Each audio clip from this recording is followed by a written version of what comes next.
रुकिए। एक 11 साल का लड़का, एक चड्डी और 95,000 करोड़ रुपए। जी हां, चड्डी, वही जो अभी आपने पहन रखी है।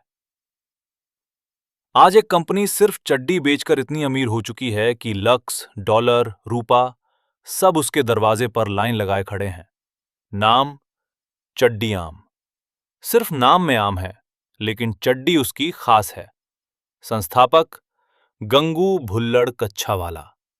तो बैठ जाइए, चड्डी ठीक कर लीजिए और सुनिए वो कहानी जो आपकी सोच बदल देगी। बात 1900 की, बीकानेर। धूल भरी एक गली, एक छोटी सी दुकान। इतनी छोटी कि आज मुंबई के एक बीएचके में 4 ऐसी दुकानें फिट हो जाएं। अंदर खड़ा है 11 साल का गंगू। उम्र ऐसी जिसमें आज के बच्चे पबजी खेलते हैं।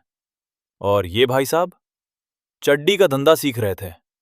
उस जमाने की चड्डी, मोटी, खुरदरी, असहनीय।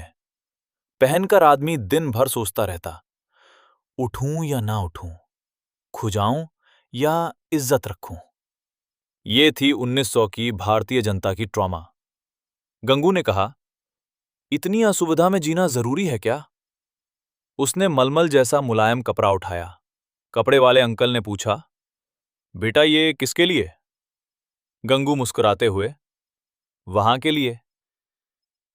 फिर डिजाइन में जादू। ऐसी फिटिंग जो हवादार भी हो, आरामदायक भी। पहनकर लगे जैसे कुछ पहना ही नहीं।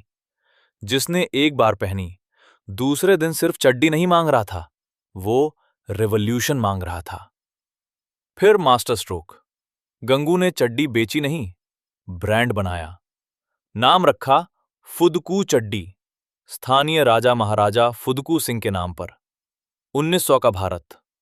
आदमी सुबह उठता, चड्डी पहनता और महसूस करता, आज मैं भी राजा हूं। यह है ब्रांडिंग, 11 साल की उम्र में। Cut to 1937। गंगू ने अपनी दुकान खोल ली। उस वक्त बीकानेर का चड्डी मार्केट अखाड़ा। हर दुकानदार 2 पैसे प्रति चड्डी पर माल फेंक रहा था। 2-4 धुलाई और चड्डी घुटनों तक लटकने लगती। गंगू ने अपना दाम रखा 5 पैसे, 2 गुने से ज्यादा। ग्राहक हंसे, भैया सोने की है क्या, हीरे जड़े हैं अंदर? प्रतियोगी बोले, पगला गया है, अगले हफ्ते भीख मांगते दिखेगा। बीवी ने कहा, क्यों कर रहे हो, बच्चों का क्या होगा? गंगू मुस्कुराए, जिसने एक बार पहन डाला उसका लाइफ झिंगाला। ये थी विजन, ये थी पागलपन की हद।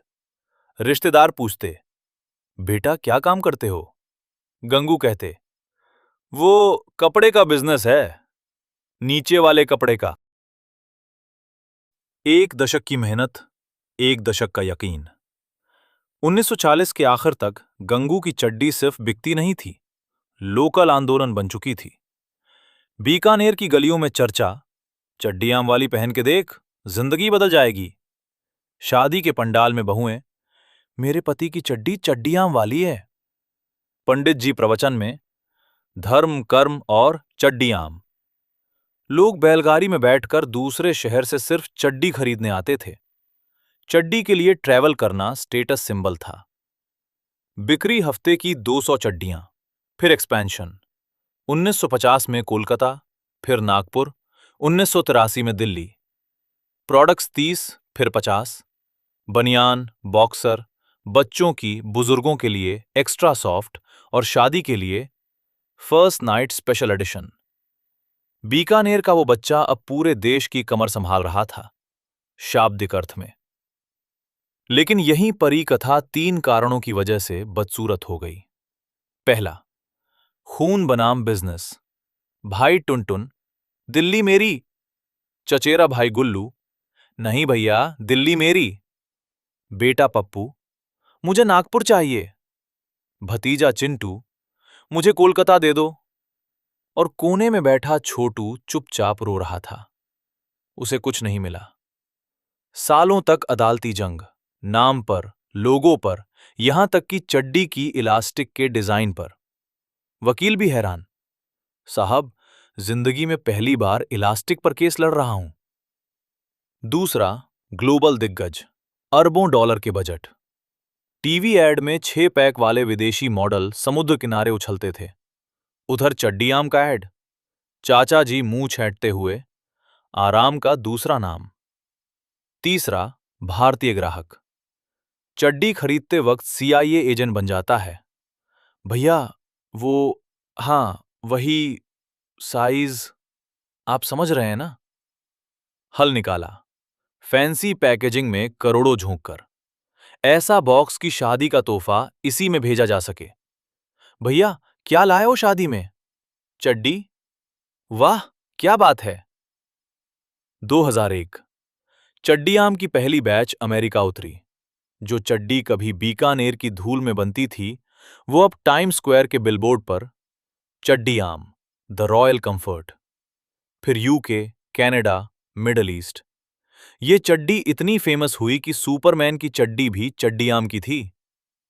एनआरआई लोग सालों से अजीब विदेशी चड्डियां पहन रहे थे, जिनमें न हवा, न आराम, न आत्मा। मम्मी, चड्डी आम मिल गई। मम्मी रोते हुए, बेटा, अब तुझे कोई दिक्कत नहीं होगी। प्रोडक्ट्स 400 के पार, जिम की चड्डी, ऑफिस की चड्डी, मेरी पहली डेट स्पेशल एडिशन, मुझे प्रमोशन मिल गया, सेलिब्रेशन एडिशन। 11 साल के लड़के की डिजाइन अब न्यू जर्सी से दुबई तक। और आज चड्डी आम की कीमत $10 बिलियन, यानी 95,000 करोड़ रुपए। 95,000 करोड़ चड्डी से। और आप अभी भी सोच रहे हैं, मेरा आइडिया तो छोटा है, चलेगा क्या? तो क्या सीखा आज? एक, अगर सब सस्ता बेच रहे हैं, आप महंगा बेचो, पर क्वालिटी ऐसी रखो कि लोग दोबारा आए। 2, आइडिया कितना भी छोटा लगे, एग्जीक्यूशन बड़ा हो तो बिजनेस बड़ा बनेगा। 3, हर बड़े बिजनेस के पीछे एक जिद्दी पागल होता है जिसने कहा था, मुझे लगता है यह बेहतर हो सकता है। अगली बार जब कोई आपके सपने पर हंसे, कहे, तेरा आइडिया तो चड्डी जैसा छोटा है, तो मुस्कुराकर बोलिएगा, धन्यवाद, 95,000 करोड़ का कॉम्प्लीमेंट है। अगर कहानी पसंद आई, लाइक, शेयर, सब्सक्राइब। और हां, चड्डी ठीक से पहनिए, पता नहीं कब आपकी जिंदगी 95,000 करोड़ रुपए की हो जाए।